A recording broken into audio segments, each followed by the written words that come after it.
नमस्कार दोस्तों, मुद्दे की बात में आपका स्वागत है। यूपी के मुख्यमंत्री योगी आदित्यनाथ ने कहा है कि आतंकियों ने हिंदू मां बहनों के सिंदूर के साथ जिस तरह की बर्बरता की है, उसी तरह से आतंकवादियों और उनके आकाओं को इसकी सजा जरूर मिलेगी। उन्होंने कश्मीर के पहलगाम में हुए हमले को क्रूर, विभत्स और कायराना भी करार दिया है। ये तमाम बातें योगी आदित्यनाथ ने पहलगाम हमले में जान गंवाने वाले कानपुर के शुभम द्विवेदी के परिवार से मिलने के बाद कहीं। आज कानपुर में शुभम द्विवेदी का अंतिम संस्कार किया गया। योगी आदित्यनाथ वहीं उनके परिवार से मिलने गए थे। दूसरी तरफ अखिलेश यादव ने भी आज मीडिया कर्मियों से बात की, लखनऊ में एक प्रेस कॉन्फ्रेंस की, और अखिलेश यादव ने ये जोर देकर कहा कि आतंकियों का कोई धर्म नहीं होता। पिछले 24 घंटे से या जब से हमला हुआ है उसके बाद से जिस तरह सोशल मीडिया पर इस हमले को लेकर बातें हो रही हैं, एक रंग दिया जा रहा है, उस पर उंगली उठाते हुए अखिलेश यादव ने ये बात कही और कहा कि जो जिस तरह से धर्म को जोड़कर प्रचार किया जा रहा है सोशल मीडिया पर इस हमले का, वो बहुत गलत है। अखिलेश ने नसीहत दी कि किसी भी राजनीतिक पार्टी को इसका राजनीतिक लाभ नहीं लेना चाहिए। अखिलेश ने यह भी आरोप लगाया कि जिस तरह के दुष्प्रचार पर पैसा खर्च किया जा रहा है इस हमले को एक रंग देने के लिए, अगर वो सारा पैसा सुरक्षा पर खर्च किया गया होता तो शायद ये हमला होता ही नहीं। प्रधानमंत्री नरेंद्र मोदी भी आज बिहार में थे और उन्होंने भी कश्मीर हमले को लेकर भारत की तरफ से कड़ी चेतावनी आतंकवादियों और उनके आकाओं को दी है। उन्होंने कहा कि मैं बहुत स्पष्ट शब्दों में कहना चाहता हूं कि हमले की साजिश रचने वालों को उनकी कल्पना से भी बड़ी सजा मिलेगी। तो ये तमाम लोग जो हैं इस हमले को लेकर बात कर रहे हैं, इस हमले पर अपना दुख और नाराज़गी जता रहे हैं। लेकिन जो एक चर्चा छत्तीसगढ़ बीजेपी के एक ट्वीट से शुरू हुई थी कि धर्म पूछा जाति नहीं, और उसके बाद अलग अलग तरह के नैरेटिव उसे लेकर सोशल मीडिया पर चलने लगे, उसे लेकर अखिलेश यादव ने ये बातें कही हैं। लेकिन आज भी योगी आदित्यनाथ ने शुभम द्विवेदी के परिवार से मिलने के बाद जो बातें कही उसमें उन्होंने ये शब्द यूज़ किया कि आतंकियों ने हिंदू माँ बहनों के साथ जिस तरह से बर्बरता की है उसी तरह का जवाब उन्हें और उनके आकाओं को मिलेगा। तो हमारे साथ बात करने के लिए मौजूद हैं डॉक्टर उत्कर्ष सिन्हा, वरिष्ठ पत्रकार हैं, राजनीतिक विश्लेषक हैं, और साथ ही कुमार अभिषेक, हमारे ब्यूरो चीफ और एडिटर, जो कि हमारे साथ लखनऊ से जुड़े हैं। पहले डॉक्टर उत्कर्ष सिन्हा, मैं आपसे पूछना चाहता हूं, हम इस मामले से जुड़ी तमाम संवेदनशीलता को ध्यान में रखते हुए ये बात कर रहे हैं। नेताओं की तरह हम अपनी सीमाओं को नहीं लांघेंगे, लेकिन मैं आपसे ये पूछना चाहता हूं कि पहले एक सोशल मीडिया पोस्ट आता है, धर्म पूछा जाति नहीं। आज योगी आदित्यनाथ ये कहते हैं कि हिंदू माँ बहनों के साथ जिस तरह की बर्बरता की, वहाँ तो एक मुस्लिम की भी मौत हुई है, वहाँ तो एक क्रिश्चियन की भी मौत हुई है जिसे कलमा पढ़ने को कहा गया था। लेकिन आपको लगता है कि भले ये बात बार बार कही जा रही हो कि राजनीति नहीं होनी चाहिए, राजनीति नहीं होनी चाहिए, लेकिन राजनीति तो हो रही है। नीरज जी, देखिए, भारत ऐसा देश है, या दुनिया में भर में भी ऐसी बातें हैं कि राजनीतिक व्यक्ति तो राजनीति करेगा। समस्या क्या है कि जब राजनीति एक तरफा होने लगती है, जब आधे तथ्यों के साथ होने लगती है, तो फिर वो बट जाती है और फिर रिएक्शन होता है। ये सही बात है कि जो हमला किया गया और जिस तरह से हमला किया गया वो बड़ा खास मोटिव था। बहुत उसमें कोई दो राय नहीं है कि जो आतंकवादी थे वो ये मैसेज देना चाहते थे, और इसीलिए उन्होंने नाम पूछ के, जाति पूछ के, धर्म पूछ के उन्होंने गोलियां चलाई। और बल्कि कुछ खबरें तो यहाँ तक की हैं कि उन्होंने कहा कि जाके अपने मोदी से बता देना। तो ठीक है, उनका मोटिव था वो, लेकिन उस मोटिव को, अच्छा, इसके बाद क्या हुआ उसमें, वो जो एक मुस्लिम मरा, वो कई लोगों, वो आतंकवादियों से लड़ते हुए मरा। फिर बहुत सारे वहां पे लोगों ने, टट्टुओं से, गाड़ियों से, बहुत सारे लोगों ने, स्थानीय लोगों ने मदद की, पर्यटकों की। छत्तीसगढ़ के एक भारतीय जनता पार्टी के नेता की एक सोशल मीडिया पोस्ट बड़ी वायरल हो रही है, जब उन्होंने बताया कि 11 लोगों की जान बचाई एक वहां के मुस्लिम व्यक्ति। वो भी सच्चाई है लेकिन सवाल ये है कि हमारी राजनीति को सूट क्या कर रहा है।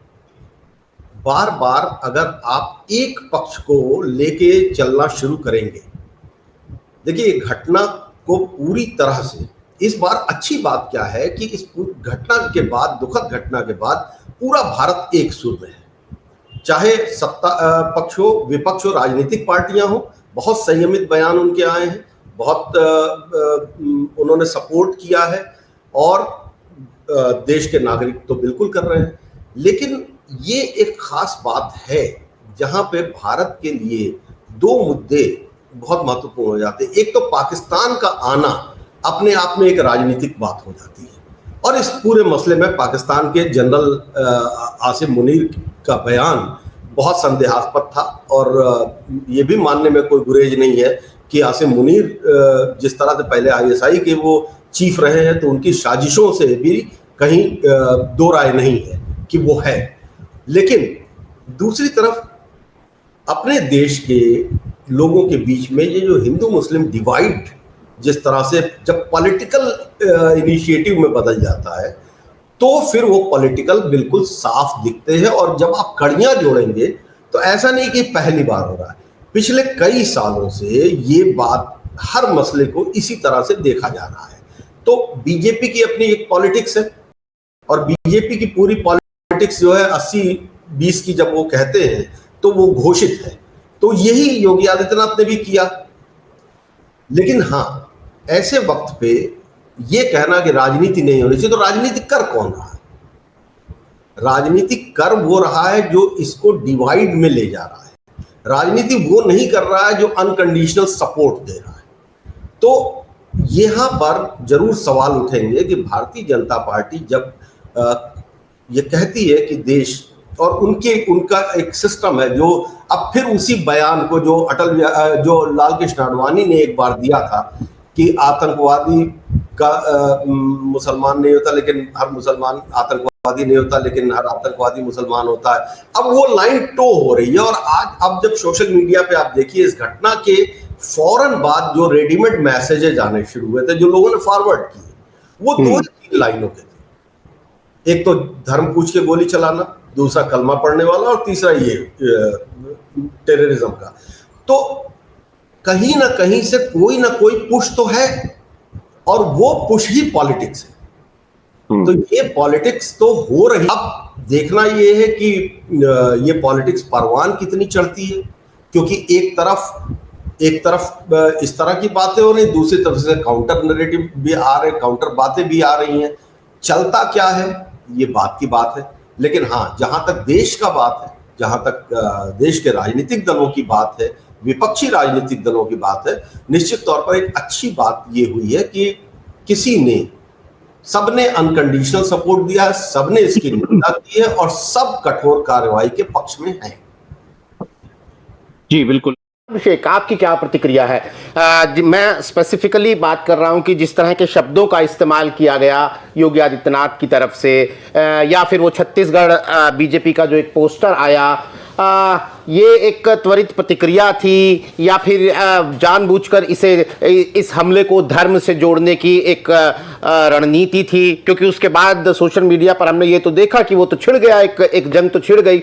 आज भी जिस तरह से योगी आदित्यनाथ ने कहा कि हिंदू मां बहनों के सिंदूर के साथ जिस प्रकार की बर्बरता की है, तो आपको लगता है कि पॉलिटिक्स हो रही है इस दुर्दांत हमले से जुड़ी हुई तमाम संवेदनाओं को दरकिनार करते हुए?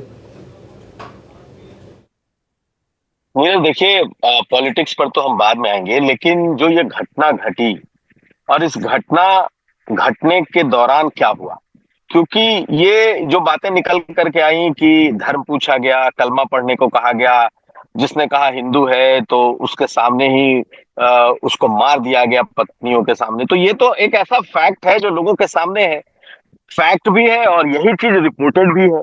वो औरतें जो 5 दिन पहले जिनकी शादी हुई थी, जो 2 महीने पहले जिनकी शादी हुई थी, वो पति पत्नी जो वहां बैठे थे, और जब सबकी आंखों के सामने ये हुआ, पति को मार दिया, पत्नी को छोड़ दिया, ये कह के छोड़ दिया कि जाओ मोदी को बता देना, या ये कह के कई जगह तो ये भी आया कि कपड़ों से उनकी पहचान तक की गई। तो देखिए, ये सब चीजें रिपोर्ट हुई, ऐसा नहीं कि ये चीजें रिपोर्ट नहीं हुई। जब वो महिलाएं जिन्होंने अपने पति को खोया, जिन्होंने अपने बेटों को खोया, अगर वो आकर के इस तरीके से ये बातें नहीं बताती तो शायद ये माहौल नहीं बनता। लेकिन ये फैक्ट है, इसमें कहीं कोई दो राय नहीं है। तो मुख्यमंत्री योगी आदित्यनाथ ने जो बात कही है वो वही कही है जो हुआ है। अब बात यह है कि क्या हमें इस तरीके से जो कहा गया है ये चीजें होनी चाहिए या होनी चाहिए थी या नहीं होनी चाहिए थी, ये एक अलग मुद्दा है। देखिए, कश्मीर में जो कुछ हुआ इसने निश्चित तौर पर इस वक्त अगर देश में चाहे बीजेपी या कोई भी इसको धर्म की तरफ ले जा रहा है, अच्छा दूसरी बात है कि कोई ले तो जाएगा ही, क्योंकि ये जब चीजें फैक्ट हुई हैं और सोशल मीडिया है तो हर कोई कुछ ना कुछ बोलेगा, आप रोक नहीं सकते। ये जरूर है कि इतना कुछ होने के बाद भी जिस बात जो उत्कर्ष जी कह रहे थे कि बावजूद इसके संयम तो रखा गया है, तमाम पॉलिटिकल पार्टियों ने रखा है।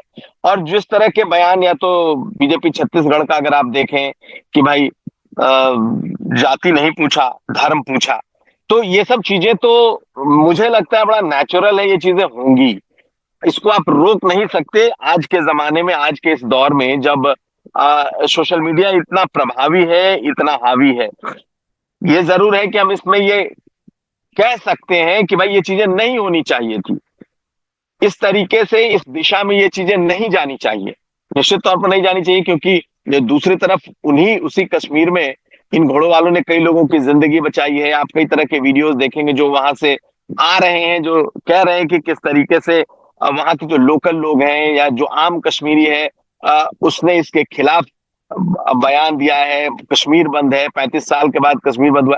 यानी कि आम लोगों का समर्थन तो इसको कतई नहीं है, लेकिन कहीं ना कहीं उस ट्रैप में तो आ ही गए जिसके जो वो करना चाहते थे। अगर उन्होंने हिंदू नाम पूछ करके गोली मारी है, और जब सोशल मीडिया से लेके सब जगह ये बातें चल पड़ी कि हिंदू है इसलिए मारा गया, और इसका एक तरीके का जो कह सकते हैं कि रिपरकशन है वो दिखाई देने लगा कि लोग अब जातियों के बजाय हिंदुत्व की, हिंदू आइडेंटिटी की बात करने लगे और इसको एक खास धर्म से जोड़ने लगे।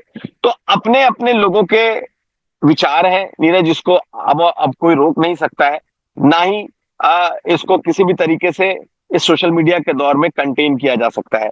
लेकिन जरूर एक अच्छी बात है कि सबने ये समझा है कि जिस स्थिति में या जिस तरीके से ये चीजें ले जाई जा रही हैं, दरअसल जिन लोगों ने इस हमले को अंजाम दिया उनकी मंशा वही थी कि पूरी तरीके से कम्युनली इस चीज को डिवाइड करो, और उसी दिशा में जा रही है। ये बात कि मुख्यमंत्री योगी आदित्यनाथ ने कहा, यह बात कि अखिलेश यादव ने कहा कि इसको धर्म के चश्मे से नहीं देखा जाना चाहिए। तो यहां पर आती है सियासत, और यहां पर सभी अपने अपने कह सकते हैं सुविधा के हिसाब से सभी ने अपनी बातें रखी हैं।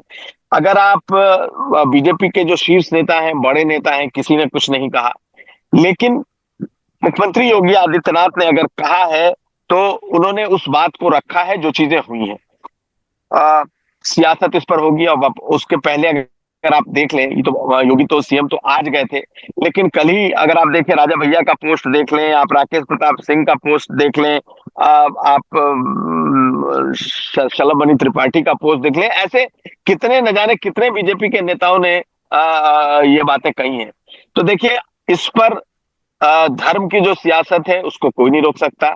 और जब जाति की सियासत हो रही थी, मान लीजिए ये तो एक घटना हो गई, दलितों के साथ जो अत्याचार उत्पीड़न होता है तो दूसरी पार्टी उसको उठाती है, बीजेपी उसमें डिफेंसिव होना दिखाई देती है। यहाँ धर्म की बात आ गई तो यहाँ बीजेपी ऑफेंसिव है, दूसरी पार्टियां थोड़ी डिफेंसिव दिखाई दे रही हैं। तो मुझे लगता है नीरज कि ये ऐसी चीजें हुई हैं जो अभी आने वाले वक्त में ये होंगी, इसको कोई रोक नहीं सकता। और कोई भी पॉलिटिकल पार्टी जिसको इसमें जैसे फायदा दिख रहा है वो कर रहा है। अब ये सही है और गलत है, ये बात तो ऑब्वियस सी बात है कि आप धर्म की राजनीति नहीं करना चाहिए, आम लोगों को इस पर नहीं उकसाना चाहिए, ये तो ऐसी बात है कि जो हर कोई कहेगा। लेकिन ये चीजें हो रही हैं और ये चीजें होंगी। नहीं, इंटरेस्टिंग है। राजनीति तो होती रहेगी नीरज जी, इसमें तो कोई दो राय नहीं है, और कुमार का टेक बेहद स्पष्ट है।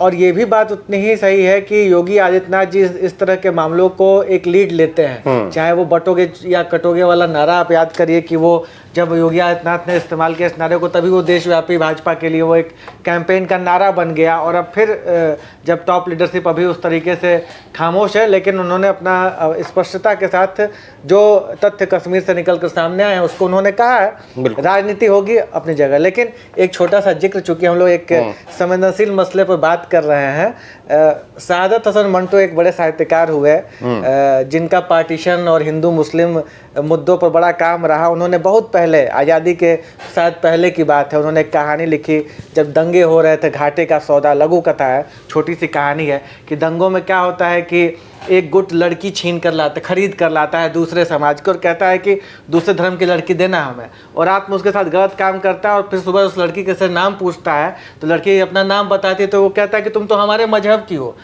तो फिर कहता है चलो इस लड़की को लौटा आते हैं, हमारे साथ तो उसने धोखा कर दिया। तो ये मंटो की कहानी है, घाटे का सौदा।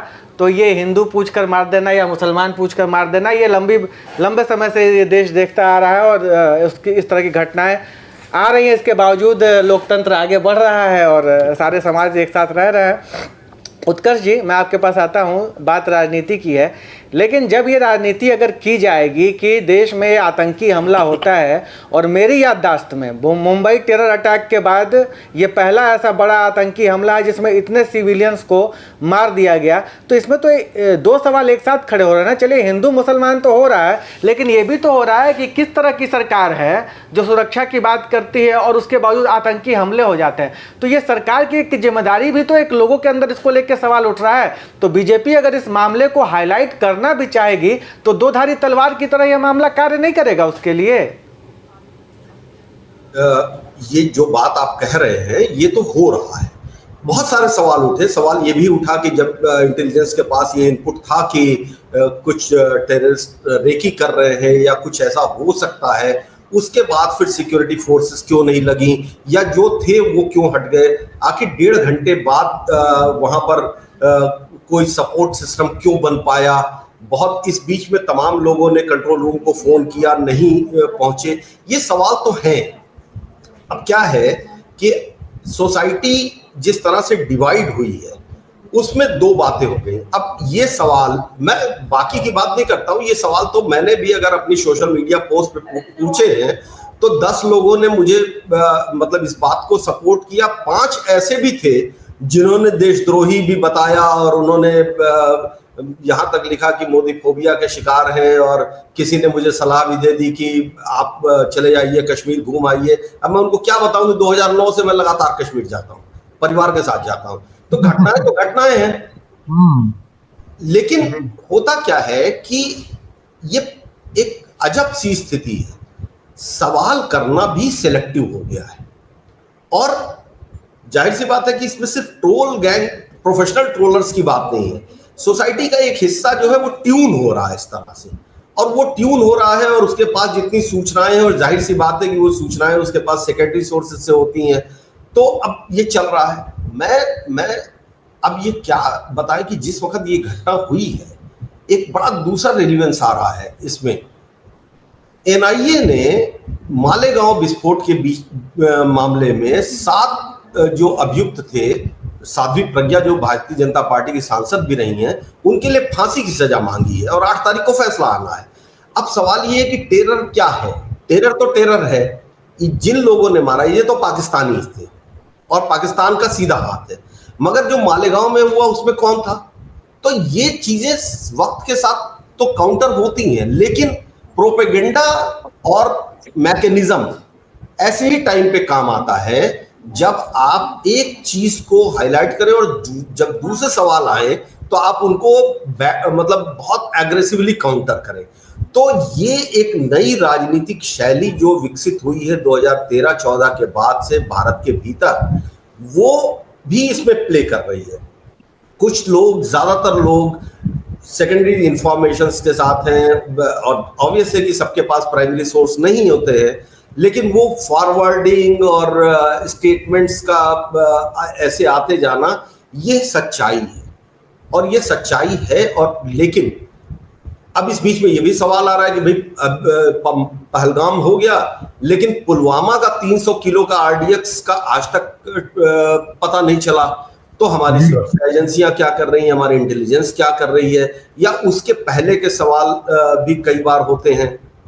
ये चीजें देखिए, घटनाएं तो लगातार घट रही है। कोई ऐसा साल नहीं गया कश्मीर में जिसमें 100 से ज्यादा लोग ना मारे गए, हमारे चाहे सुरक्षा बल के जवान शहीद हुए हों या सिविलियंस शहीद हुए हों, 200-300 की शहादत होती रही है। अब इसको हम अगर इससे काउंटर कर लें कि नहीं साहब ऑल इज वेल, तो ये तो शुतुरमुर्ग की तरह से रेत में सिर छुपाने वाली बात है। लेकिन जो आपका प्रश्न था वो यही है कि हाँ, ये सही बात है कि एक पूरा इकोसिस्टम है जो ऐसे सवालों को दबाने में पूरी ताकत लगाता है, और दूसरी तरफ कुछ लोग हैं जो ऐसे सवालों को बिल्कुल वैसे ही निडरता से खड़ा कर रहे हैं। तो ये चल रहा है। मगर बात ये है कि फिर वही बात है कि जब पॉलिटिकल गेन और पॉलिटिकल लॉस की बात आती है, देखिए कांग्रेस ने सीखा है जी। पुलवामा के बाद जो कांग्रेसी नेताओं के जो स्टेटमेंट थे, उन्होंने कांग्रेस के प्रति लोगों के बीच में एक बड़ा गुस्सा पैदा किया था। आज सुबह जो प्रेस कॉन्फ्रेंस हुई कांग्रेस की वर्किंग कमेटी के बाद, आप देखिए कितने संयत तरीके से हुई, कितने पॉइंट पे रही। तो राजनीतिक दलों को भी समझ में आ गया कि एक चूक आज, बल्कि अखिलेश यादव की प्रेस कॉन्फ्रेंस में एक इंटरेस्टिंग बात हुई, किसी ने एक सवाल पूछा तो अखिलेश ने उसका जवाब देते हुए कहा कि मैं इसका जवाब अभी नहीं दूंगा क्योंकि अभी आप हमारे साथ हैं, कल 10 मिनट बाद आप दूसरे के साथ हो जाएंगे, तो मुझे ये बोलना उचित नहीं है। ये चीजें सीख ली हैं और अच्छी बात है, क्योंकि ऐसे वक्त पे किसी राजनीतिक दल से हमको, किसी को भी, किसी आम भारतीय को ये उम्मीद नहीं होगी कि वो कुछ दूसरी लाइन बोले। सीधी बात है कि ये घटना तो मतलब भूलने वाली है नहीं, ये घटना भूलने वाली नहीं है, और इसका प्रतिकार भी होना चाहिए। जी बिल्कुल। इसके प्रतिकार के लिए सरकार को सबका समर्थन भी मिलना चाहिए। मगर दुर्भाग्य, आखिरी लाइन है, दुर्भाग्य ये है कि सर्वदलीय बैठक की बात तो मान ली गई, सर्वदलीय बैठक आज होगी भी शाम को, मगर खुद प्रधानमंत्री उसमें शामिल नहीं हो रहे हैं। जबकि वो शामिल होते तो एक बहुत अच्छा मैसेज जाता, पूरी दुनिया के सामने जाता। ठीक वैसे ही जैसे सन 71 में जब बांग्लादेश वार हुआ था, तो अटल बिहारी वाजपेयी जब जनसंघ के नेता थे, बावजूद उन्होंने जाके खड़े होकर कहा, और यूएन में इंदिरा गांधी ने उनको भेजा। तो देश की एकता दिखने के लिए देश के नेतृत्व की भी एकता दिखनी चाहिए। वो ले रहा है तो फिर वो ठीक नहीं है। नहीं, बिल्कुल सही बात है। माया भी इस घटना पर दुख जताते हुए और केंद्र सरकार को की जवाब तलबी केंद्र सरकार से की है। मायावती ने लिखा है कि देश के प्रसिद्ध पर्यटक स्थल कश्मीर के पहलगाम में पाक समर्थित आतंकियों द्वारा पर्यटकों के नरसंहार की अति घातक घटना से पूरा देश स्तब्ध, और पर्यटन सीजन में भी ऐसे खास स्थल पर सुरक्षा अभाव के कारण हुई इस घटना से लोगों में भारी रोष और आक्रोश स्वाभाविक है, जिसके प्रति जवाबदेही आवश्यक है। वो केंद्र सरकार को कह रही हैं कि सरकार को वो हर कदम जरूर उठाना चाहिए ताकि देश में आगे से ऐसी कोई दर्दनाक घटना ना हो। थोड़ा सा वक्त का तकाजा है। कुमार अभिषेक, हम आपसे माफी चाहेंगे, फिलहाल हमें ये कार्यक्रम यहीं खत्म करना पड़ेगा। हमारे साथ कार्यक्रम में शिरकत करने के लिए डॉक्टर उत्कर्ष सिन्हा, कुमार अभिषेक, आप दोनों का बहुत बहुत शुक्रिया। तमाम दर्शकों का आभार। नमस्कार।